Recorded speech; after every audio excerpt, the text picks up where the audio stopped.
Bismillahirrahmanirrahim. Assalamualaikum warahmatullahi wabarakatuh.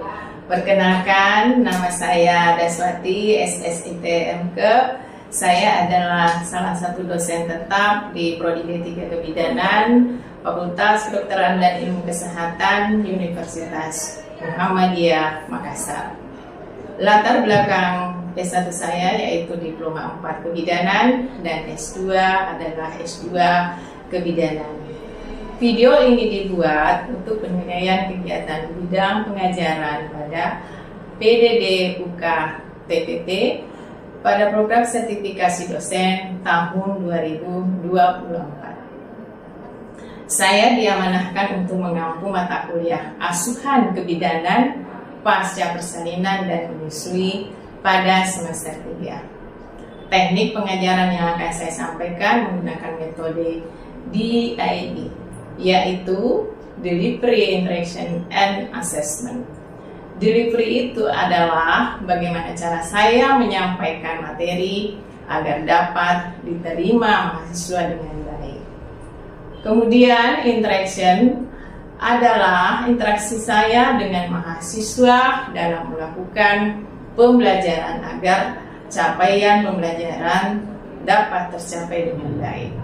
Selanjutnya assessment adalah pemberian tugas pada mahasiswa guna mengukur kemampuan mahasiswa itu sendiri. Hal ini saya lakukan secara objektif kepada mahasiswa tersebut. Selanjutnya, saya akan menampilkan rencana pembelajaran semester. Adapun deskripsi mata kuliah asuhan kebidanan pasca persalinan dan menyusui, yaitu mata kuliah ini terdiri atas 3 SKS dengan komposisi 1 SKS teori dan 2 SKS praktik. Melalui mata kuliah ini, mahasiswa mampu memahami faktor yang mempengaruhi pasca persalinan dan menyusui, kebutuhan dasar pada masa pasca persalinan. Selain itu, mahasiswa juga mampu melakukan asuhan kebidanan pasca persalinan dan menyusui secara komprehensif sesuai dengan evidence base. Selanjutnya, mereka juga akan mampu mendeteksi secara dini tanda-tanda bahaya pasca salin serta penanganan awal kegawat daruratan pada masa pasca persalinan dan menyusui. Hasil perkuliahan ini akan diukur melalui tes, yaitu ujian tengah semester, ujian akhir semester, kuis untuk mengetahui sejauh mana pemahaman mahasiswa setelah menerima materi, pemberian tugas, dan penilaian keaktifan mahasiswa dalam proses belajar. Adapun capaian pembelajaran lulusan atau yang kita kenal dengan istilah CPL dibebankan pada mata kuliah ini adalah: pertama, mampu menghargai keanekaragaman budaya, pandangan, agama, dan kepercayaan, serta pendapat atau temuan orisinil orang lain. Kedua, mampu bekerja sama dan memiliki kepekaan sosial serta kepedulian terhadap masyarakat dan lingkungan. Ketiga, mampu taat hukum dan disiplin dalam kehidupan masyarakat dan bernegara. Keempat, mampu menginternalisasi nilai-nilai luhur, norma, filosofi, dan etika akademik.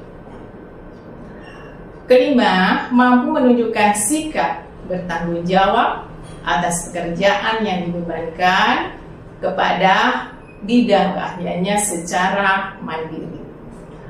Ketujuh, mampu menjalankan praktek kebidanan sesuai dengan kompetensi, kewenangan, dan kode etik profesi. Selanjutnya, mampu berperan sebagai pemberi informasi dan edukasi, serta menjalankan praktek kebidanan secara ikhlas, ramah, dan islami. Terakhir, menguasai konsep teoritis kebidanan, midwifery, dan asuhan kebidanan itu sendiri, serta etika profesi. Adapun capaian pembelajaran mata kuliah yang kita kenal dengan istilah CPMK, yaitu pertama, memahami faktor-faktor yang mempengaruhi pasca persalinan dan menyusui, memahami kebutuhan dasar masa pasca persalinan. Ketiga, melaksanakan epidemic base dalam asuhan masa pasca persalinan dan menyusui. Keempat, melaksanakan prosedur keterampilan dasar pada asuhan pasca persalinan dan menyusui, mengidentifikasi tanda-tanda bahaya pada masa pasca persalinan dan menyusui, melaksanakan manajemen asuhan kebidanan pada masa pasca persalinan dan menyusui. Kemudian, topik kajian dalam mata kuliah ini pertama adalah kita membutuhkan anatomi, fisiologi, psikologi, pencegahan infeksi, praktek kebidanan, asuhan kebidanan, evidence base dalam praktek kebidanan, gizi dalam kesehatan reproduksi, komunikasi dalam bidang kebidanan, pendokumentasian kebidanan, serta manajemen asuhan kebidanan. Terakhir adalah sistem penilaian yang terdiri beberapa aspek. Pertama, absensi dengan total penilaian 5%. Kemudian, tes formatif assessment yang terdiri atas tugas pertama, tugas kedua, ketiga, keempat, dan kelima. Dengan bobot penilaian totalnya adalah 30%. Kemudian, summative assessment yang terdiri atas praktikum sebesar 40%, kemudian ujian tengah semester bobot 10%, dan ujian akhir semester bobot 15%, sehingga total penilaian adalah 100%. Selanjutnya, saya akan menampilkan simulasi kegiatan pengajaran di kelas, dan selamat menyaksikan. Bismillahirrahmanirrahim. Assalamualaikum warahmatullahi wabarakatuh. Waalaikumsalam warahmatullahi wabarakatuh. Bagaimana kabarnya hari ini? Alhamdulillah. Ya, alhamdulillah ya. Kemarin kita sudah selesai melaksanakan praktek klinik kebidanan. Tentu saudara-saudara sudah menemukan berbagai kasus di klinik ya. Nah, pada pertemuan ke-9 ini kita akan melanjutkan kuliah kita secara konsep. Dalam hal ini adalah asuhan kebidanan pasca persalinan dan menyusui. Nah, kemudian pertemuan kali ini kita akan bersama-sama membahas tentang gangguan psikologis dalam masa nifas. Nah, perlu saya sampaikan bahwa secara fisik ya, ibu nifas itu saudara sudah temukan di lapangan ya, bagaimana modelnya ibu nifas. Tetapi pernahkah saudara membayangkan apa yang ada di dalam pikiran mereka secara psikologis tentunya dalam hal ini ya? Nah, ternyata ibu-ibu dalam masa nifas itu banyak sekali mengalami gangguan-gangguan yang tidak tertuang atau tidak nampak secara fisik di badannya. Nah, tetapi dia akan berkecamuk alam pikirannya terkait dengan perubahan-perubahan yang terjadi dalam dirinya. Itu juga nanti yang akan dia tiru. Tapi bagaimana kalau keluarga tidak berfungsi dengan baik? Ya.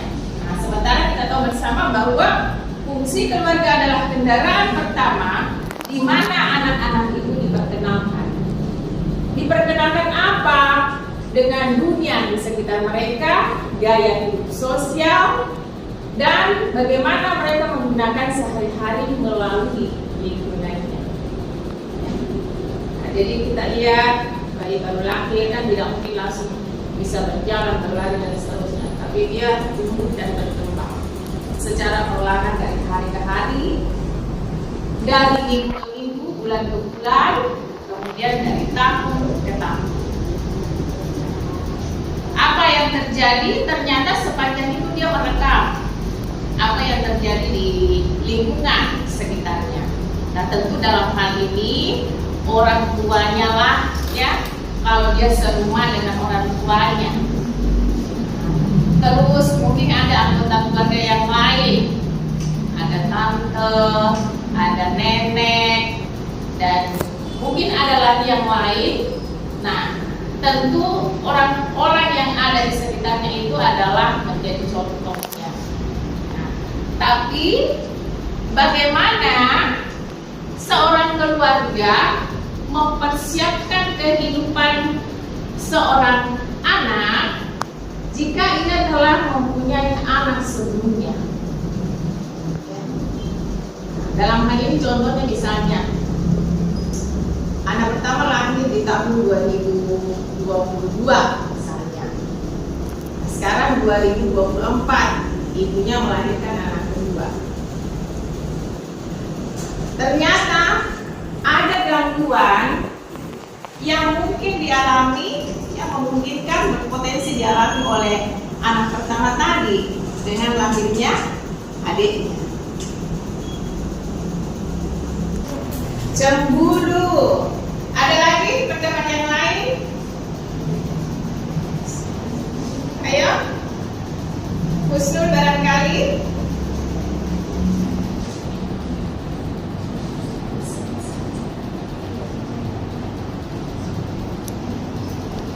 Selain cemburu, apa lagi?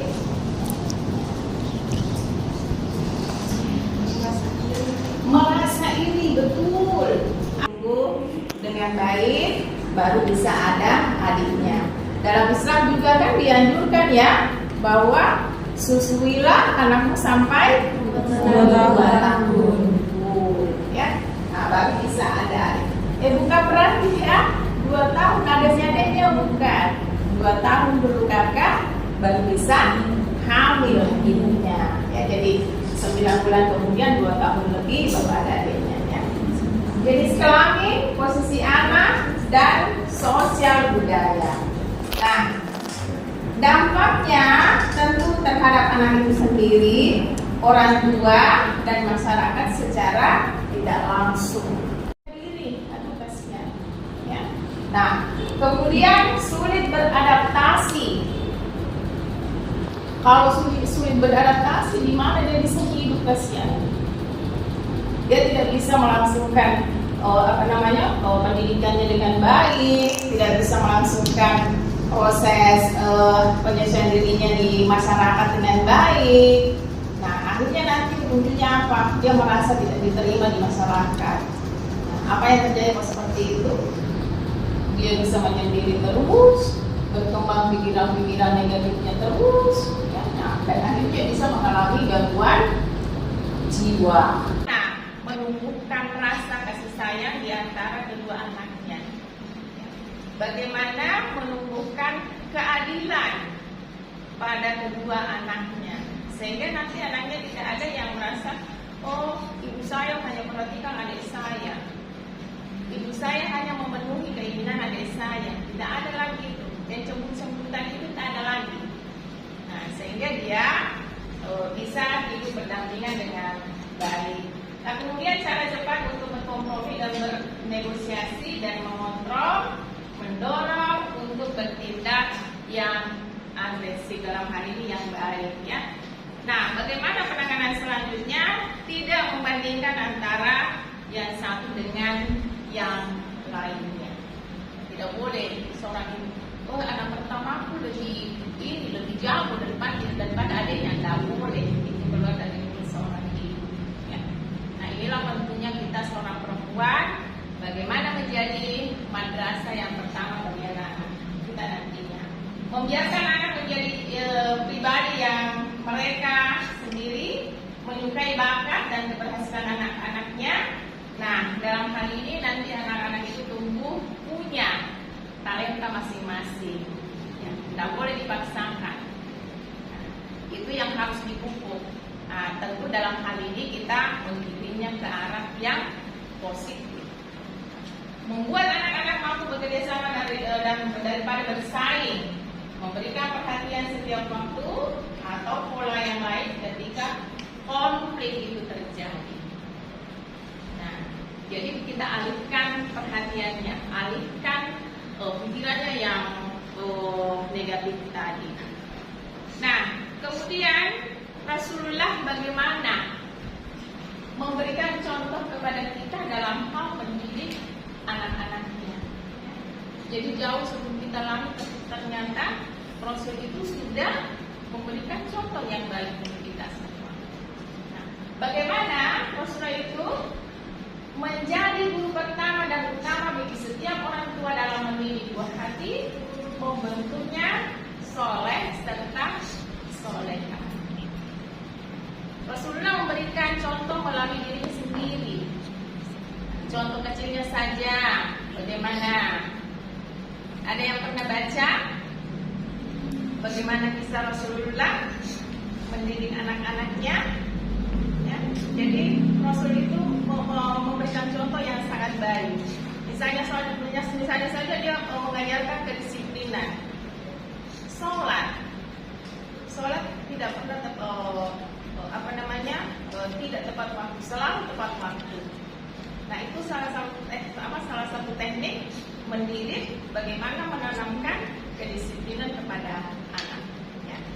Nah, kemudian hasil didikan Rasulullah itu tumbuh menjadi orang yang soleh dan salihah. Rasulullah juga menegaskan bahwa mendidik anak harus dengan kasih sayang karena anak memiliki pertumbuhan fisik dan psikis yang belum sempurna. Jadi dalam hal ini bagaimana kita memancing, memfasilitasi, ya, mengundang rasa kasih sayang itu di antara mereka bersaudara, bukan membanding-bandingkan, tidak menghargai, tidak, tetapi dibuatlah sebaliknya. Nah, kemudian mungkin hanya ini yang bisa saya sampaikan pada kesempatan ini.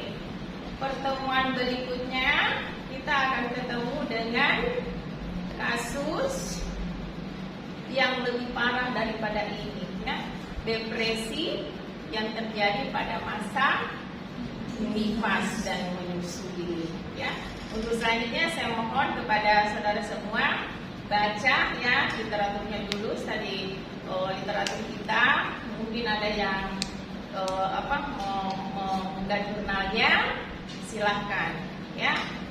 Kasus-kasus depresi postpartum itu lebih seru lagi, lebih banyak kasusnya di masyarakat, tetapi kadang-kadang tidak kelihatan, tidak sama dengan penyakit fisik lainnya.